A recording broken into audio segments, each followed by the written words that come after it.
ఇలాంటి ఒక బ్యూటిఫుల్ కథని, బరువైన కథని ప్రజెంట్ చేసినటువంటి మా సాయి రాజేష్ గారిని మాట్లాడవలసిందిగా రిక్వెస్ట్ చేస్తున్నాం.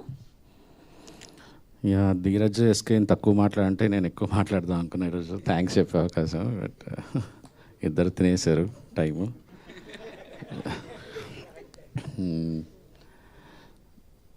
ఒక్కొక్క మంచి అంటే నేను ఇది నా 5th ఫిలిం యాజ్ ఏ రైటర్గా, ప్రొడ్యూసర్గా 4th ఫిలిం. ఒక సినిమా మంచి సినిమా తీస్తున్నప్పుడు ఇట్లా నేచర్ హెల్ప్ చేస్తుంది. అది నేను చాలాసార్లు గమనిస్తూ వచ్చాను. అంటే ఏదో ఒక రకంగా ఆగిపోతుంది, ఏదో ఒక రకంగా ఇంక ఇది జరగదు అనుకున్నప్పుడల్లా నేచర్ ఈ సినిమా మంచిది రావాలి అని ఒకళ్ళని పక్కన పెట్టి, లేకపోతే ఒక ఇన్సిడెంట్ ఏదో జరిగి టెక్నీషియను, యాక్టరు, టీంలో ఒక మెయిన్ కీలకమైన మెంబరు అలా జరుగుతుంటుంది. ఈ సినిమాకి రవి ఎంత లక్కీ అంటే ప్రతి ఒక్కళ్ళు, ఎడిటర్ సంతు దగ్గర నుంచి డైరెక్షన్ డిపార్ట్మెంట్ సారథి గారు, లక్కీ, కెమెరామెన్లు, ప్రొడ్యూసర్లు, ఎవ్రీవన్, ప్రతి ఒక్కళ్ళు ఈ సినిమా మాది అనుకొని పనిచేశారు. ఆఖరికి మణిశర్మ గారి టీమ్, విక్కీ అండ్ మణిశర్మ వాళ్ళ అబ్బాయి సాగర్, తర్వాత అభి, సిద్ధు, అందరూ ఈ సినిమా అర్ధరాత్రులు, రాత్రి 3-4 గంటల వరకు బ్యాక్గ్రౌండ్ స్కోర్ మీద మణిశర్మ గారు వర్క్ చేసి, మళ్ళీ పొద్దున్న 9 గంటల నుంచి కోరస్లు, లైవ్లు, ఇట్లా మేము చేయటం, అట్లా అందరూ పరిగెత్తటం, వర్క్స్ ఎలాగైనా ఈ సినిమా ఆ డేట్కి రావాలి అని. సారథి గారు ఆయన ఏజ్కి అసలు నిద్రపోకుండా అన్నపూర్ణ స్టూడియోలోనే ఆ టేబుల్ మీద అక్కడే ఆ సోఫాలోనే కూర్చొని నిద్రలేక రవి గెలవాలి, మంచి సినిమా బయటికి రావాలి రవి దగ్గర నుంచి అని ప్రతి ఒక్కళ్ళు ఈ సినిమా హెల్ప్ చేశారు. నాకు అప్పుడే తెలిసింది, అంటే నేను పర్సనల్గా నేను కూడా ఒక కో డైరెక్టర్ లాగా రవికి నాకే నేను సినిమా మంచి రేట్ కమ్మాను, సినిమా డీసెంట్గా వర్కౌట్ అయిపోతుందని తెలిసినా కూడా నాకు ఎందుకో రవి విజన్ని చూసినప్పుడు, రవి ప్యాషన్ చూస్తున్నప్పుడు, అంటే నేను కూడా ఏదన్నా చేయాలి సినిమా కోసం అని నేను కూడా వెళ్ళి కూర్చునేవాడిని, తనకి ఏదన్నా హెల్ప్ కావాలంటే చేసేవాడిని. కారణం బేబీ తర్వాత ఒక మంచి సినిమా, ఖచ్చితంగా ఒక మంచి సినిమా అయితే ఇవాళ ఆ రేంజ్లో బ్లాక్ బస్టర్ అవన్నీ పక్కన పెడితే తిట్టించుకోవద్దు. వీళ్ళు 1 ఫిలిం వండర్ గాళ్ళు కాదు. ఎస్కేఎన్ కానీ, సాయి రాజేష్ కానీ, వీళ్ళు మళ్ళీ రాయగలరు, మళ్ళీ మంచి సినిమా తీయగలరు అనేది లోపల చాలా ఉన్నింది నాకు. నేను అందుకే మధ్యలో చాలా ఇష్యూస్ అయినాయి ఫైనాన్షియల్గా కానీ, కొన్ని జిమ్మిక్కులు కానీ ఏవో చేసేవాళ్ళు అందరూ. నాకు ఒక కాన్ఫిడెన్స్ పక్కా ఉండేది. అంటే ఎస్కేఎన్ చెప్పినా నేను పెద్ద టెన్షన్ తీసుకోలే. ఎందుకు తీసుకోలేదంటే నేను సూపర్ కాన్ఫిడెంట్ ఏంటంటే ఈ సినిమా నాకు చాలా ఎపిసోడ్లు, బేబీ కంటే కూడా బెస్ట్ ఫిలిం అనే ఫీలింగ్ యాక్చువల్లీ. చాలా ఎపిసోడ్లు కదా, సినిమా పరంగా కూడా ఇది చాలా బేబీ కంటే కూడా మంచి సినిమా అని నేను నమ్మాను యాక్చువల్లీ. కథ నేను రాసిండొచ్చు, కానీ ఇంత ఓన్ చేసుకొని ఒక డైరెక్టర్ తనది కాని కదా ఓన్ చేసుకొని ఇంత అద్భుతంగా తీయటం అనేది మేబీ ఈ సినిమాకి నేను డైరెక్టర్ అయితే కూడా ఇంత బెస్ట్ వచ్చిండేది కాదు షూర్గా. నాకు మధ్యలో ఎస్కేఎన్, ధీరజ్, కొద్దిగా రవి చాలా డేస్ ఎక్కువైపోతున్నాయి చూడు ఒకసారి నువ్వు అంటే, నేను ఫస్ట్ హాఫ్ చూశాను. నేను ఏదో షూటింగ్కి కూడా వెళ్ళలేదు. ఫస్ట్ హాఫ్ చూసిన వెంటనే చెప్పేశాను, వదిలేసేయండి డైరెక్టర్ని, ఫుల్ ఫ్రీడమ్ ఇవ్వండి. నువ్వు ఏమాత్రం అతని వర్క్లో వేలు పెట్టినా కూడా ఒక మంచి సినిమా రాదు ఫర్ షూర్. ఇది అసలు ఈ రవికి అసలు మనం బ్రెయిన్ అక్కర్లేదు ఈ సినిమాకి, వదిలేసేయండి అని చెప్పాను. ఈరోజు రవి బయట అసలు especially women they love you ఆ ఫిలిం.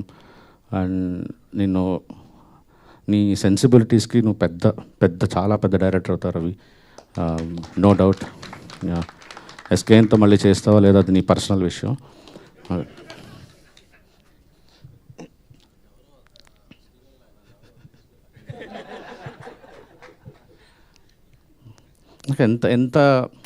ఎంత కనెక్ట్ అయిపోయినా అంటే ఈ సినిమాకి నా సొంత సినిమా లాగా ఫీలింగ్ ఉందన్నమాట. అంటే నేను కూడా నా సొంత సినిమా అంటే ప్రొడ్యూసర్గా కాదు, కథకి, పాత్రలకి. నాకు ఇందాక ఇక్కడ కూర్చుంటే నివి వీళ్ళిద్దరిని ఇక పక్క పక్కన చూస్తుంటే బ్రెయిన్లో అనమాట. అంటే ఇప్పుడు నిజంగా రియల్ లైఫ్లో నివి ఉంటే, నివికి ఒక కష్టం వస్తే, అంటే క్లైమాక్స్ తర్వాత తెలుసు కదా, కష్టం వస్తే మళ్ళీ స్టీవెన్ రాకుండా ఉంటాడా, ఇట్లా బ్రెయిన్ చూస్తుంటాడా, తనకి ఏమైనా ప్రాబ్లం వస్తే తనకు ఆ ప్రాబ్లం ఏమైనా తీస్తుంటాడా. అదే సో బ్రెయిన్లో అంటే వాళ్ళు ఇద్దరు ఎంత ప్రేమించేశానంటే ఇద్దరిని. నాకు గౌరీ అంటే మా వాళ్ళు ధీరజ్ ఎస్కేను అందరు స్టార్స్, ప్రతి స్టార్కి కట్ చేయించడానికి ట్రై చేశారు అమ్మాయిలకి. ఆ అమ్మాయి ఫామ్లోకి వచ్చింది, ఈ అమ్మాయికి వెళ్ళి కట్ చెప్పు, ఈ అమ్మాయి ఫామ్లోకి వచ్చింది, ఈ అమ్మాయికి వెళ్ళి కట్ చెప్పు అని. నాకు అరే ఒక తెలుగు వచ్చిన అమ్మాయి అయితే కరెక్ట్గా మనం నీట్గా ఎక్స్ప్లెయిన్ చేయొచ్చు, సినిమా మనం ప్రాపర్గా కన్విన్స్ చేయొచ్చు ఆ క్యారెక్టర్ని అని చెప్పి అనుకున్నాను. అందరూ రిజెక్ట్ చేసుకుంటూ వచ్చారు. మనసులో ఎంత సంతోషపడేవాడిని అంటే వాళ్ళు తీసుకొచ్చిన ప్రతి ఒక్కళ్ళు క్యాన్సిల్ చేస్తుంటే మాకొద్దు బాగాలేదు, ఇది బాగాలేదు అంటుంటే ఓకే డన్, హ్యాపీ అనుకున్నాను. అదే నేచర్. నాకు ముందు రోజు నైట్ నేను లవర్ అనే ఒక సినిమా చూశాను. అసలు ఈ అమ్మాయి కదరా అసలు నివి అనిపించింది. పక్క రోజు కథ చెప్పిన వెంటనే చెక్ పట్టుకెళ్ళిపోయింది. కథ ఎలా ఉందో కూడా చెప్పలేదు. Thank you. ఎంత కష్టపడిందంటే తను సెకండ్ హాఫ్లో మీరు చూసుంటారు ఒక సీను. లిటరల్లీ నేను ఒకరోజు ఈ అమ్మాయి ప్రిపేర్ అవుతుందా లేదా అని క్యారవాన్లోకి వెళ్తే లైట్లన్నీ ఆఫ్ చేసుకొని ఒక సాడ్ బెండ్ లిటరల్లీ ఏడుస్తుంది కూర్చొని ఆ మూడ్లో ఉండటానికి. నాకు భయం వేసింది, ఈ పిల్ల ఏంట్రా అసలు ఇంత ఇన్వాల్వ్ అయిపోయింది అని. Thank you Gauri. ఈరోజు నాకు చాలా చాలా తృప్తిగా ఉంది, నీకు ఇంత పేరు వస్తుందని ఫస్ట్ నుంచి చెప్పేవాడిని నీకు. అండ్ నాకు హాస్పిటల్లో మదర్ సీన్ మీరు థ్యాంక్ యూ అండి, చాలా బ్యూటిఫుల్ చేశారండి అసలు. యాక్చువల్లీ తను ఒక డైలాగ్ చెప్తుంది తను.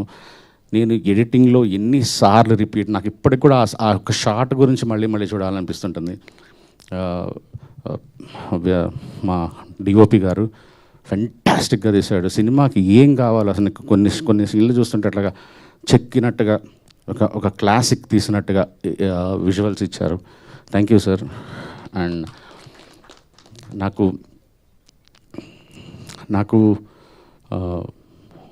నాకు పాటలు రాసేవాళ్ళంటే వాళ్ళు ఒక చాలా పెద్ద వాళ్ళు ఎక్కడి నుంచి అలా పైనుంచి ఊడి పడతారు అనే ఒక ఫీలింగ్ ఉంటుంది అనమాట. అంటే అది మనకు సంబంధించింది కాదు, అది ఎవరు పడితే అది చేయలేరు. ఎవరో వాళ్ళు అంత చాలా వాళ్ళని ఒక లో యాంగిల్లో చూస్తాను వాళ్ళని ఇట్లాగా. నాకు అలాగా నా కెరియర్లో నేను సంపాదించుకున్న మంచి స్నేహితుడు బ్లైండ్గా అనంత్ గారికి కథ చెప్పేసి ఆయనకు రీడింగ్ ఇచ్చేస్తే నేను ఒక్క మొక్క కూడా దిద్దను, అడగను. ఎందుకంటే నా పనితో ఆయన పనితో పాటు నా పని కూడా, నా స్ట్రెస్ కూడా, అందరి స్ట్రెస్ కూడా తీసేసుకొని నాకు అవసరం లేదన్న ఇంతకంటే బెస్ట్ రానంతగా గొప్ప లిరిక్స్ ఇస్తాడు అనంత్ గారు. మా ఫిలింఫేర్, ఐఫా, సైమా 3 ఓ 2 ప్రేమ మేఘాలతో కొట్టిన తర్వాత మళ్ళీ నాకు ఫుల్ కార్డ్ మొత్తం అన్ని పాటలు అనంత్ గారు రాసిచ్చారు. Sir thank you so much.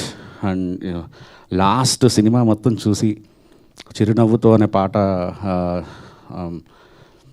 రాసినప్పుడు కళ్ళల్లో నీళ్లు తిరిగినాయి. ఐ థింక్ ఈరోజు రిలీజ్ అయింది ఆ సాంగ్. అందరూ చూడండి, సినిమాలో గ్రేటెస్ట్ సాంగ్ అది.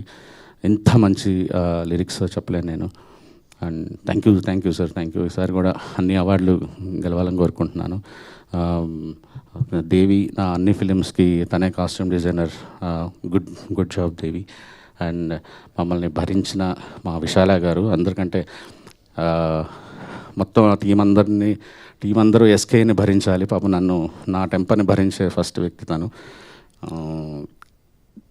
నిఖిల్ గారు thank you so much sir, beautiful actor. మళ్ళీ తొందరలో ఇంకో మంచి సినిమా చేద్దాం అనుకుంటున్నాను. అండ్ మా త్రిగుణ్, నేను రాసుకున్నప్పుడు ఎందుకో తిరుగుని తెలుస్తానే ఉన్నాం వీళ్ళకి. చాలా ఇయర్స్ నుంచి ఫ్రెండ్స్ మేము. నేను చెప్పాను, నీ గౌరవం అయితే తీయను, నీ ఇమేజ్ తగ్గించను. డార్లింగ్, నా ఫ్రెండ్ నేను మోసం చేయను కదా, నన్ను నమ్మి చేసేసి అన్నాను. బట్ తను కూడా అన్ని కండిషన్స్ పెట్టలేదు. Thank you sir, people loving you in the theatre.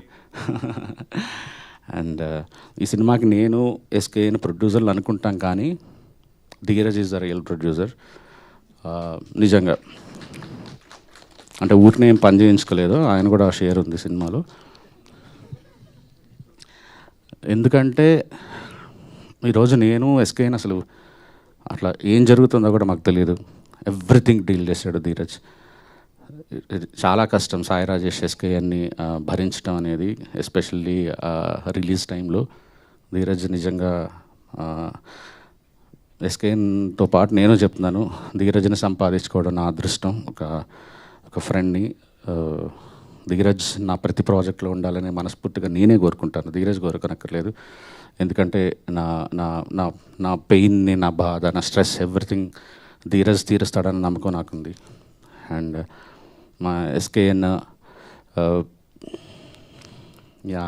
ఇద్దరికి అస్సలు సెట్ అవ్వదు. ఇద్దరు మైండ్ సెట్ వేరే. అసలు ఇద్దరు ఏ రకంగా సింక్ అవ్వం అసలు యాక్చువల్లీ.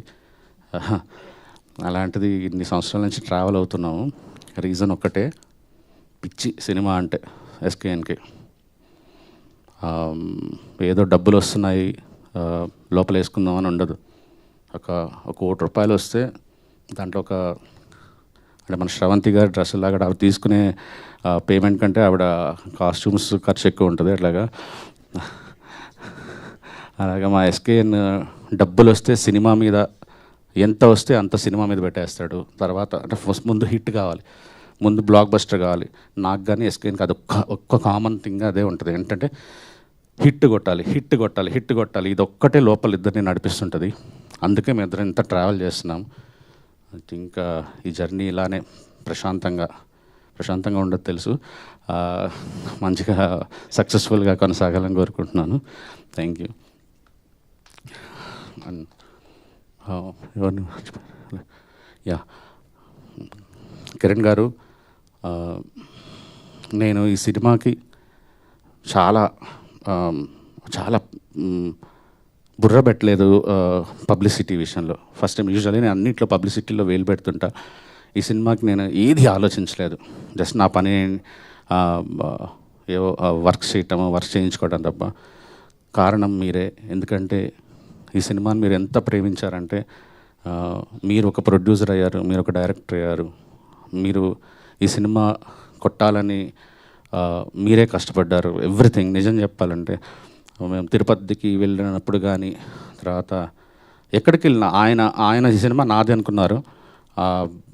ఆయనే ముందుకు తీసుకెళ్లారు. ఈరోజు ఈ సినిమాకి వన్ ఆఫ్ ద ప్రొడ్యూసర్ అనొచ్చు, వన్ ఆఫ్ ద డైరెక్టర్ అనొచ్చు, వన్ ఆఫ్ ద రైటర్ అనొచ్చు, వన్ ఆఫ్ ద అన్నీ అనొచ్చు. ఎందుకంటే మేమేమీ పెద్ద ఇండస్ట్రీలో పెద్ద పేరున్న ప్రొడ్యూసర్స్ ఏం కాదు. బేబీ అనే ఒక ఫిలిం తీసుకొని అక్కడికి వెళ్ళాము. ఏ రోజు మమ్మల్ని వీ హ్యావ్ ఫైనాన్షియల్ ఇష్యూస్ మధ్యలో మమ్మల్ని ఏ రోజు డబ్బులు ఎక్కడ ఎప్పుడు ఏంటి, ఈరోజు కూడా ప్రౌడ్ చెప్తున్నాం. ఈరోజు కూడా ఆయనకి బ్యాలెన్స్ పెట్టే సినిమా రిలీజ్ చేసాం. ఐ థింక్ నో వన్ ఈరోజు డబ్బింగ్లో కూడా అడుగుపెట్టరు చాలామంది. థ్యాంక్ యూ అన్న. I love you. అంటే ఈ సినిమా ఒక తృప్తి ఉంది. మీకు ఒక మంచి సినిమా ఇచ్చాము, మీ కెరియర్లో బిగ్గెస్ట్ బ్లాక్ బస్టర్ ఇచ్చామనేది. ఎంత కష్టపడ్డారంటే నైట్ మేము అనుకున్న డేట్లన్నీ మెస్అప్ అయిపోయి ఆయన వేరేదేదో కమిట్ అయి ఉంటే పొద్దున 5 వరకు అక్కడ ఊరవతల, అక్కడ దాదాపు 70 కిలోమీటర్స్ దూరంలో అక్కడ పనిచేసి కార్లో నిద్రపోయి పొద్దున మళ్ళీ 6 o'clock ఇంకో ఫిల్మ్ జాయిన్ అయ్యేవాడు. మళ్ళీ అక్కడ ముగించేసి మళ్ళీ కార్లో ఒక గంట పట్టుకొని మళ్ళీ షూటింగ్ జాయిన్ అయ్యారు. అంటే 24 hours రౌండ్ ద క్లాక్ పనిచేశారు ఈ సినిమా కోసం. I think no one will do. అంటే అసలు ఎందుకు ఇవ్వాలి వీళ్ళకి తెలియాలి. ఇంకొన్ని రోజులు నేను డేట్ లేకపోతే తెలిసి వస్తుంది అని అనుకోలేదు ఆయన. ఏదో ఒక ప్రాబ్లం వచ్చింది ఈరోజు. అందుకని ప్రొడ్యూసర్ని సపోర్ట్ చేయాలి, డైరెక్టర్ని సపోర్ట్ చేయాలి. తెలిసి Ravi is the most luckiest. ఇలాంటి హీరో దొరకటం అనేది ఒక డైరెక్టర్కి ఇంకా అదృష్టం అంతే. అది ఇంకా అదృష్టం నాకు కూడా రావాలని కోరుకుంటున్నాను. Yeah, thank you so much everyone. Media, ఈ సినిమాకి మీరు ఐ డోంట్ నో బట్ ఇంత పాజిటివిటీ, మీరు వేసిన ట్వీట్లు, మీరు సపోర్ట్ చేసిన విధానం, థ్యాంక్ యూ సో మచ్.